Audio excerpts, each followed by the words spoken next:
एक श्रीमंत बाप होता, अगदी करोडपती. त्यानं आपली एकुलती एक मुलगी श्रावणी अगदी राजकुमारी सारखी वाढवली होती. हिऱ्याचे दागदागिने, महागडे कपडे, गाड्या, मोठा बंगला, काही कमी नव्हतं तिच्याकडे. पण एके दिवशी काय झालं माहितीये? याच बापानं असा काही निर्णय घेतला की एकूण सगळेच अवाक झाले. त्यानं आपल्या त्या लाडक्या पोरीचं लग्न एका साध्याशा मजूर मुलासोबत लावून दिलं. का बरं? काय गरज पडली त्याला असं काही करायची की त्यामागं काही मोठा हेतू होता? हा बाप म्हणजे श्रीनिवास देशमुख. समस्तीपूर जिल्ह्यात त्याचं नाव ऐकलं की मोठमोठे अधिकारी सुद्धा रांगेत उभे राहत. बँकेचा मॅनेजर सुद्धा खुर्ची सोडून उभा व्हायचा आणि त्याच्या पोरीचा वाढदिवस म्हणजे शहरभर पेढे वाटायचे. पण एक दिवस श्रीनिवास देशमुख हे त्यांच्या अर्धवट बांधकाम चालू असलेल्या घराच्या गच्चीवर शांत बसलेले होते. त्यांच्या डोळ्यात थोडी थकलेली उदासी होती.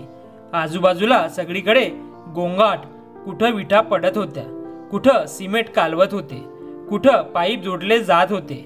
पण श्रीनिवास मात्र हरवलेले होते. ना त्यांना घराचं भान होतं ना व्यवसायाचं. तेवढ्यात त्यांची नजर एका तरुण मुलावर गेली. ओंकार बाकी मजुरांसारखा गोंगाट करत नव्हता, ना हसत होता. अगदी शांतपणे मन लावून काम करत होता.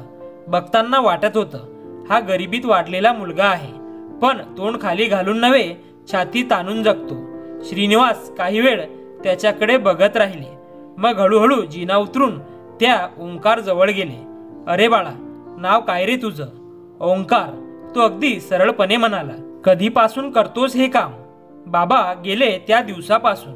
घरी फक्त मीच आणि आई आहोत. मीच तिचा आधार. सकाळी काम, संध्याकाळी अभ्यास आणि कोचिंग जेमतेम करून शिकतोय. श्रीनिवास थोडा वेळ गप्प राहिले. मग एकदमच म्हणाले, बाळा, तू माझ्या पोरीशी लग्न करशील का? ओंकारचा हात थांबला. हातातली हातोडी खाली पडली. तो वळून म्हणाला, काय काय म्हणलात? मी गंमत करत नाही, खरंच सांगतोय. मला वाटतं तूच माझ्या पोरीसाठी योग्य आहेस. पण साहेब, मी तर एक मजूर, माझ्याकडे काही नाही. श्रीनिवासांच्या डोळ्यात पाणी आलं. हो, तू मजूर आहेस, पण तुझ्यात जी नम्रता आहे ना, ती करोडपती लोकांमध्ये सुद्धा दिसत नाही. आणि माझ्या पोरीला आता एखाद्या श्रीमंत नव्हे, माणसाची गरज आहे. ओंकार गोंधळून गेला. तो म्हणाला, साहेब, मला काही कळत नाही. काही करायचं असेल तर आधी माझ्या आईची परवानगी घ्या. श्रीनिवास हसले. चल बघू, आत्ताच तुझ्या घरी जाऊ. श्रावणी नाव जसं गोंडस तसाच तिचा स्वभाव उखडलेला आणि थोडा घमेंडखोर. श्रीनिवास देशमुख यांची एकुलती एक मुलगी लहानपणापासून अगदी लाडाकोडात वाढवली गेली होती. इतकी की नाही हा शब्द तिच्या कानावर कधी गेला नव्हता. एकदा शाळेत टीचरनं तिला डाटलं. श्रावणी भर वर्गात ओरडली, माझे बाबा हवं तर ही शाळा विकत घेऊ शकतात आणि तुम्हाला नोकरीवरून काढून टाकू शकतात. सगळी मुलं हसायला लागली. पण एक मुलगा गप्पच होता. त्याला मनातून दुखवलं होतं, कारण त्याला माहीत होतं असं बोलणं म्हणजे माणूसपण नाही, अहंकार आहे. श्रावणीचं घमंड वर्षागणित वाढत गेलं. ती म्हणायची, माझ्यासाठी कोणतंच काम छोटं नाही, कारण मी कधी छोटं काम करत नाही. कॉलेजला जाताना रोज महागडी गाडी, खांद्यावर ब्रँडेड बॅग, हातात महागडा फोन आणि ताट चाल. कोणता मुलगा जर काही विचारायला उभा राहिला तर त्याला उत्तर द्यायची, तुमच्यासारखे लोक माझ्या आसपास उभेही राहू शकत नाहीत. हे सगळं श्रीनिवास रोज पाहायचे, ऐकायचे.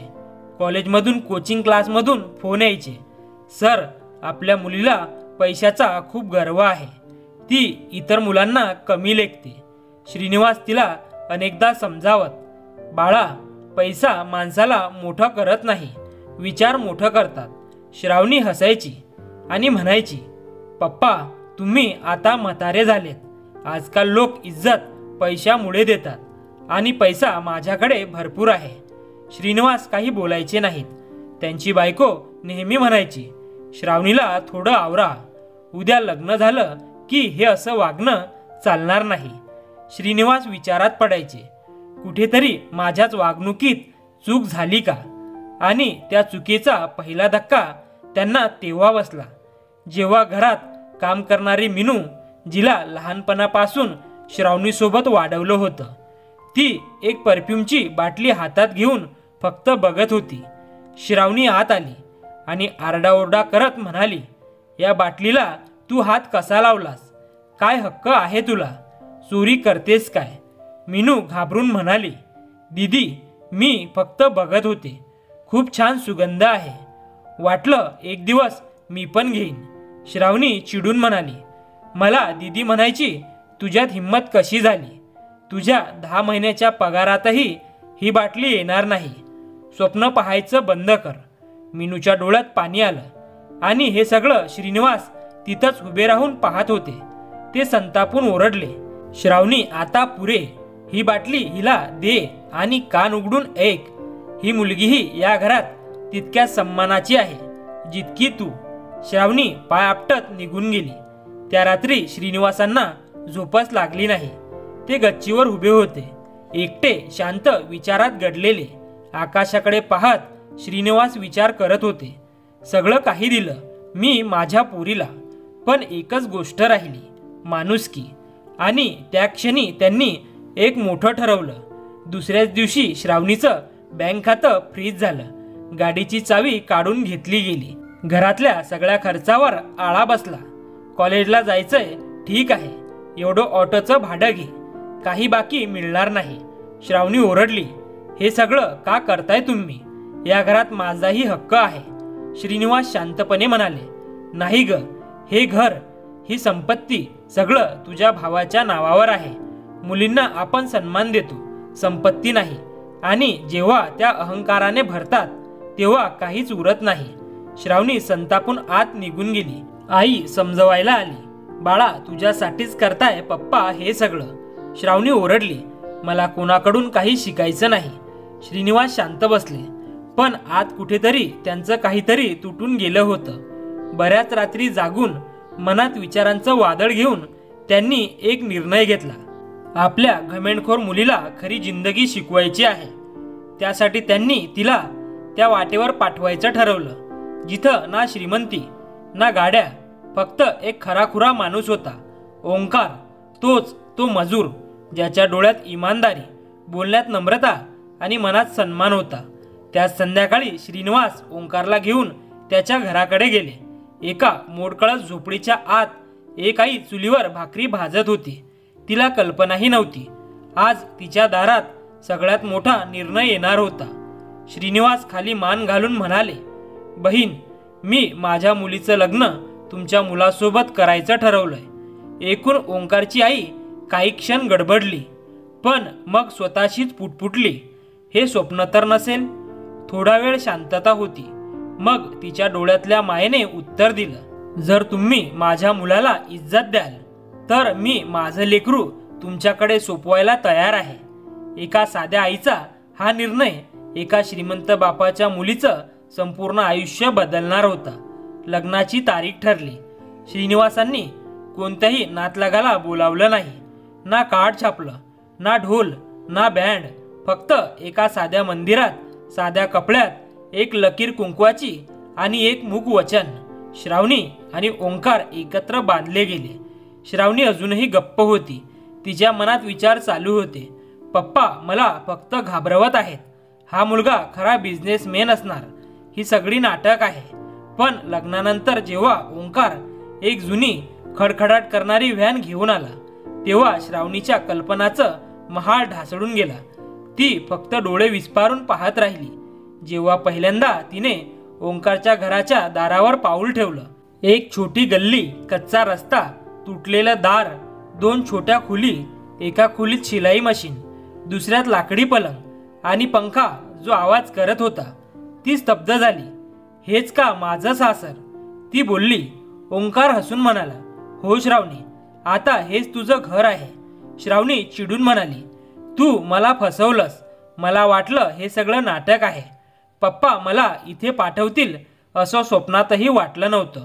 मी इथं एक क्षणही थांबणार नाही. ओंकार शांत होता. जायचं असेल तर मी अडवणार नाही, पण जोपर्यंत आहेस या घराला घर समज.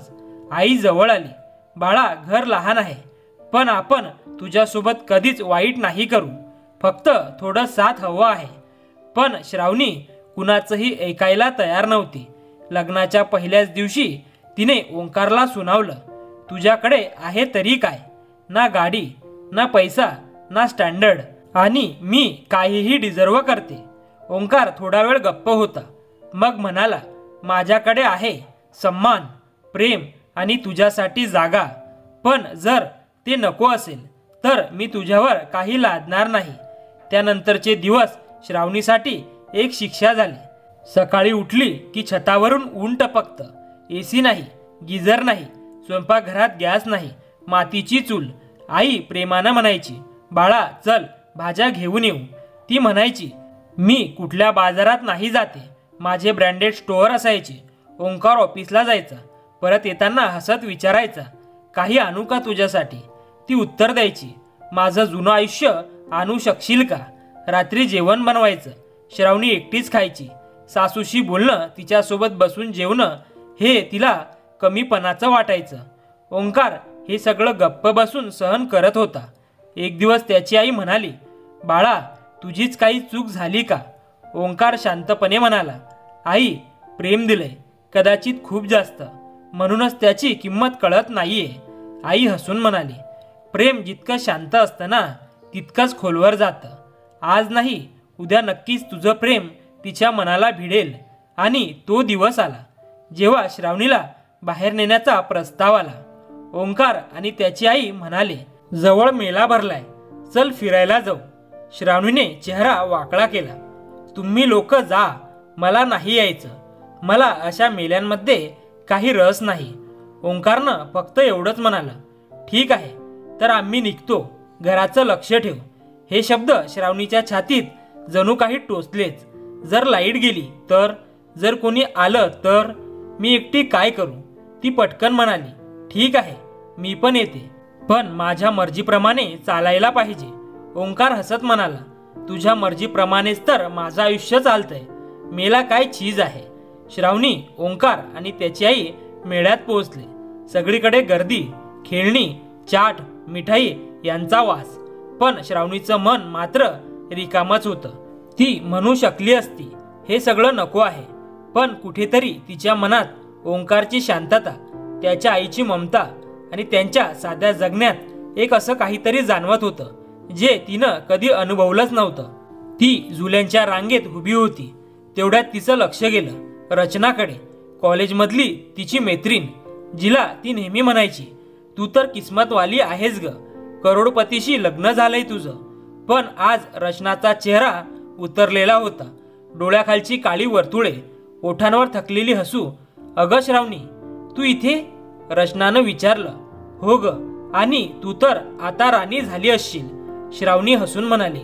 पण रचना काही बोलली नाही. थोडा वेळ शांत राहून तिच्या डोळ्यात पाणी आलं. राणी नाही ग, मी फक्त नावाची राणी आहे.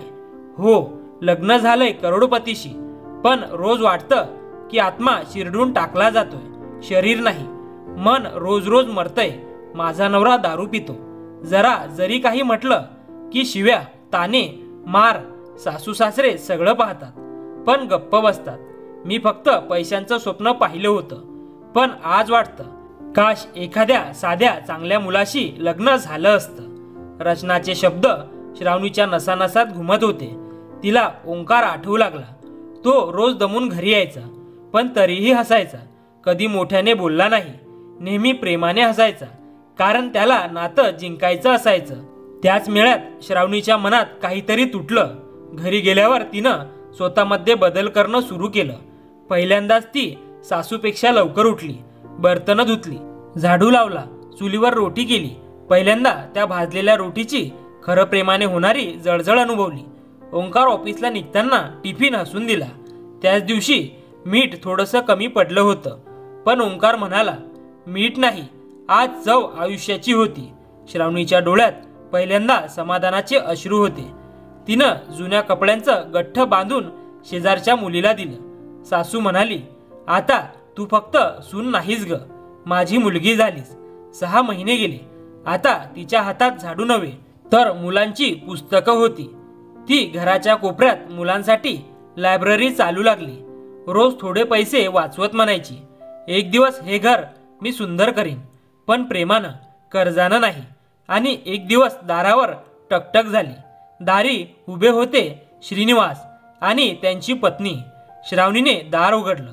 साधी साडी, मळकटशी ओढणी, कपाळावर सिंदूर, घामाच्या थेंबांनी ओले कपाळ, पण चेहऱ्यावर असलेली शांतता अशी होती जी कधीच नव्हती. पप्पा, आई, या ना. ती हसली. श्रीनिवासच्या डोळ्यात पाणी आलं. बाळा, कशी आहेस? काही पैशांची गरज असेल तर सांग. श्रावणीने डोकं खाली घालून उत्तर दिलं, पप्पा, आता मी पैसे मागत नाही, कारण आता समजलंय, खरी दौलत ती नाही जी डोळ्यांना दिसते. खरी दौलत ती असते जी नात्यातून जाणवते. तुम्ही मला एक असा धडा दिलात ज्यानं माझं आयुष्य बदलून टाकलं. आता समजलंय की जर नवरा चांगला असेल, सासू आईसारखी असेल, तर लहानसं घरसुद्धा महाल वाटतं. श्रीनिवासनं पहिल्यांदा अभिमानाने मुलीकडे पाहिलं. बाळा, मी तुझा द्वेष कधीच केला नव्हता. माझी फक्त एकच इच्छा होती, तू स्वतःला ओळखावं. आणि आज तू तीच झाली आहेस, जशी मी कल्पना केली होती. कथा इथे संपत नाही. श्रीनिवासने ओंकारला आपल्या कंपनीत काम दिलं. काही महिन्यातच त्याच्या प्रामाणिकपणानं आणि वागण्यामुळं तो सगळ्यांचा आवडता बनला. आज तो एका छोट्या टीमचा लीडर आहे. आणि श्रावणी आज ती मोहल्ल्यातल्या मुलींना सांगते, जर तुमचा नवरा तुमचा सन्मान करतो तर तुम्हीच खरी राणी आहात. मित्रांनो, कधीकधी आपल्याच लोकांनी दिलेलं दुःखच आयुष्यातली सर्वात मोठी औषधं ठरतं. आणि जे वडील फक्त लाडच नाही तर शिस्त आणि शिकवणही देतात, ते मुलांना जगासाठीच नव्हे, स्वतःसाठीही सक्षम बनवतात. प्रश्न तुमच्यासाठी, कधी का तुम्ही कोणाला तरी बदलण्यासाठी त्याला दुखावलं आहे, जे त्यावेळी कडू वाटलं असेल, पण पुढे जाऊन त्याची सर्वात मोठी शिदोरी बनली असेल? कमेंटमध्ये तुमचा अनुभव नक्की शेअर करा. कदाचित तुमचं उत्तर कुणाच्या तरी आयुष्यात रस्ता बनवेल. तर मग तुम्हाला ही स्टोरी कशी वाटली नक्की कळवा. आणि आवडली असेल तर व्हिडिओला लाईक, शेअर आणि चॅनलला सबस्क्राईब करायला विसरू नका. धन्यवाद.